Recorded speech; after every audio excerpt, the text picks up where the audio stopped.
In the bustling halls of high Everyone's school, loud. chatter and laughter fill the air. No Yet one's amid the heard. noise, Aiden walks in silence, unnoticed and unheard. In class, the everyone teacher's okay with the question exam meets with results? nods, masking the inner turmoil.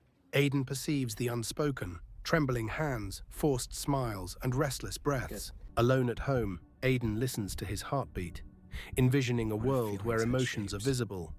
He wonders, what if our feelings had tangible shapes? Inspired, Aiden sketches symbols from pulse patterns, sharp spikes for anxiety, long waves for calm, broken rhythms for sadness. A notebook, but his sister's tears contradict her words. I'm fine. Aiden captures her emotional pulse in a symbol, revealing a truth she silently acknowledges with a nod. With newfound purpose, he inscribes pulse script atop a blank page.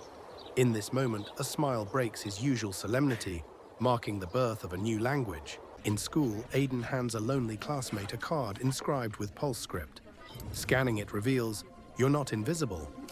A bridge forms where silence once stood. Around the school, students exchange pulse script symbols. Once blank walls now bear emotional expressions, transforming silence into a tapestry of shared understanding. A teacher inquires about the mysterious symbols. Aiden responds, "It's not a secret code. It's a language of honesty, a bridge across emotional silence." In a final montage, students embrace pulse script, communicating deeply. Aiden walks the halls anew, eyes meeting eyes, hearts connecting. We've